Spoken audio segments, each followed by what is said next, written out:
அப்போ சிலுவை குறித்த வாழ்க்கையில் மேன்மை பாராட்டணும்.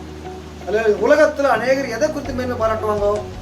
ஏதாவது ஒரு வண்டி வாங்கினா மேன்மை பாராட்டுறாங்க, நகை வாங்கினா மேன்மை பாராட்டுறாங்க, வீடு வாசல் வாங்கினா மேன்மை பாராட்டுறாங்க, ஆஸ்தி சொத்து வந்தா மேன்மை பாராட்டுறாங்க, நல்ல ஒரு அந்தஸ்து ஒரு வேலை அது பல ஏதாவது வந்தா ஒரு மேன்மை பாராட்டுறாங்க, உடை ஆடை எதையாச்சும் வந்த வாழ்க்கை வந்துட்டா ஒரு மேன்மை பாராட்டுறாங்க. அல்ல இல்லையா? ஆனா வேதம் நம்மளுக்கு கலாச்சாரத்தில் 6:10 சொல்றாரு, கிறிஸ்து சிலுவை குறித்து நீ மேன்மை பாராட்டு. ஏன்னா சிலுவை வாழ்க்கையில இல்லைன்னா நீ ரட்சிக்கப்பட்டிருக்க மாட்ட. சிலுவை மட்டும் வாழ்க்கையில வரலன முதல் பாயிண்ட், நீ பாவத்துல மரித்திருப்ப. அல்லேலூயா, அல்லேலூயா. இரண்டாவது, உன் வாழ்க்கை சீர்கட்டு இருக்கும். மூணாவது என்ன இருக்குன்னா, நீ மரித்து போயிருப்ப. அந்த சிலுவை மேன்மை நீ நினைக்க நினைக்க நினைக்க நினைக்க உன்னை கத்த ஜீவன் வைத்திருக்க. இதனால நீ ஜீவனம் இருக்கிறதுக்கு காரணம் ஒரு ரகசியம் என்னன்னா, அந்த சிலுவை மேன்மை. அல்லேலூயா. அந்த சிலுவை மேன்மை தான் உனக்கு ஒரு மகா அற்புதம். அல்லேலூயா. எவ்வளவு பேர் அற்புதம் பாருங்க. மத்தேயு 16:26 சொல்றாரு, மனுஷன் இந்த உலகம் முழுவதும் ஆதாயப்படுத்திக் கொண்டாலும் தன் ஜீவனை நஷ்டப்படுத்தினா அவனுக்கு லாபம் என்ன? இல்லையா? இல்லையா?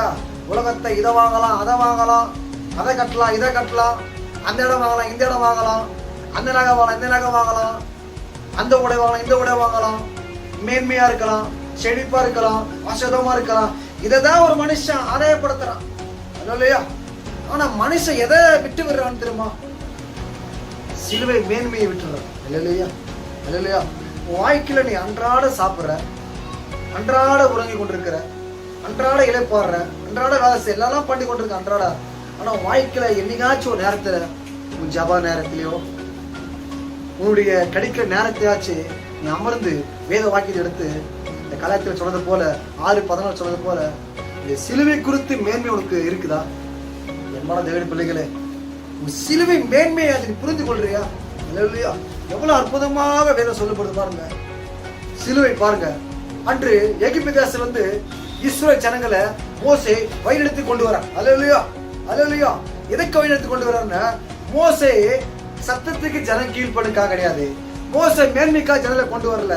மோசே தேவனுடைய வார்த்தை கீழ்ப்படிந்து ஜனங்களை எகிப்து என்ற அந்த பாவத்திலிருந்து, எகிப்து என்ற உலக வாழ்க்கையிலிருந்து, எகிப்து என்ற அந்த பெருமையிலிருந்து, எகிப்து என்ற அடிமைத்தனத்திலிருந்து, எகிப்து என்ற இருக்கிற உலக ஆசையிலிருந்து ஜனம் எப்படியாச்சு அந்த கானானுக்குள்ள பெருமை. கானான் என்ற என்பதுனா பரலோக வாழ்க்கை. அல்லேலூயா, அல்லேலூயா. நல்லா புரிஞ்சுங்க. ஆண்டவர் ஒரு வசனம் சொல்ல போறாரு சீசர்ல பார்த்து, இதோ வாருங்கள் நம் அக்கறைக்கு போவோம்னு சொல்றாங்க. அல்லேலூயா. அக்கறைக்கு போவோம்னு சொல்லிட்டு சீசரை கூட்டிக் கொண்டு அக்கறைக்கு போகும்போது நடு கடல்ல திடீர்னு ஒரு புயல் ஏற்படுகிறது. அல்லேலூயா.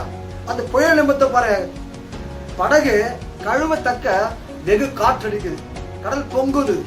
ஆனா சீசர்லாம் புலம்பிக் கொண்டிருக்காங்க, ஐயோ நாங்க மடிந்து போகிறோம், நம்ம செத்துருவோம் என்று அலம்பி புலம்பிக் கொண்டிருக்கிறாங்க. ஆனா நல்ல ரகசியம் புரிந்து கொள்ளுங்க. வேத வாக்கியம் என்ன சொல்றது? வாருங்கள் இக்கரை அக்கறைக்கு போவோம். இக்கரை என்பது என்னன்னா உலகம், அக்கரை என்பது பரலோகம். நல்லா புரிஞ்சுக்கோ. நீ கர்த்தரோட நல்லா செத்துருப்ப, ரட்சிக்கப்பட்டிருப்ப.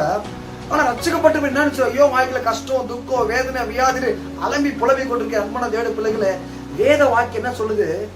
சீசர் சொல்ற ஆண்டவர், சீசர்களே நம்ம இக்கரை அக்கறைக்கு போவோம். பூமியில இருந்து பரலோகத்துக்கு கொண்டு போன ஆண்டு வாக்கு கொடுத்திருக்கிறான், வாக்கு பண்ணிருக்கிறான்.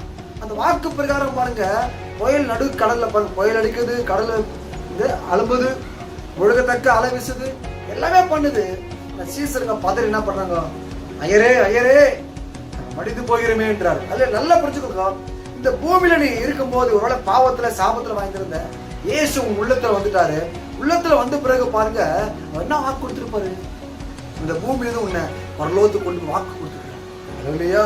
நித்திய வாழ்வை தருவேன், நித்திய ராஜ்யத்தை தருவேன் என்று உனக்கு வாக்கு கொடுத்திருக்கிறார் இல்லையா? சில பேர் அந்த வாக்க மறந்துறான். மனுஷன் மறந்துறான், தேவன் மறக்கல, மனுஷன் மறந்துறான். ஐயோ ஐயோன்னு புலம்புறான். ஆண்டு சொல்றாரு, ஆண்டு எங்க இருக்கிறாரு? அவர் தனி படகுல கிடையாது, அவர் தனியா ஒரு இடத்துல கிடையாது. அதே சீசர மத்தியில அதே படகுல அவர் உறங்கி கொண்டிருக்கிறார். நம்ம தேவ பிள்ளைகளே, உன் வாழ்க்கையில பல பிரச்சனை இருந்தாலும் உன் பக்கத்துல இயேசு இருக்கிறார். உன்னோட இயேசு இருக்கிறார். இல்லையா இல்லையா நீ சொல்லலாம், நான் வியாதியா இருக்கிறேன், கடன் பிரச்சனை இருக்கிறேன், குடும்ப சூழ்நிலை இருக்குன்னு நீ நினைக்கலாம். ஆனா உன் கூட இயேசு இருக்கிறார். அல்லையா இயேசு எழுந்து சொல்றாரு, காற்றை பார்த்து அதட்டுறாரு. அல்லையா காற்று ஆண்டு வார்த்தை கீழ்ப்படி. அல்லையா கடல் அமைதியாயிடுது. அல்லையா அப்ப தேவனுடைய என்ன ரகசியம்னா, நீங்க சிலுவையுடைய மேன்மையை அறிந்துக்கணும். அல்லையா உன் வாழ்க்கையில அமைதியாக காணப்படணுமா, உன் வாழ்க்கையில சமாதானமா காணப்படணுமா, நீ செய்ய வேண்டிய காரியம் ஒன்னே ஒண்ணு, சிலுவையை நீ மேன்மை பாராட்டு. சிலுவை குறித்து மேன்மை பாராட்டணும். அல்லையா அந்த வேத வாக்கிய களத்தில் 6 சொல்றாரு, ஒன்றுக்கு மேன்மையிலையான சிலுவை குறித்து மேன்மை பார்க்கிறேன்.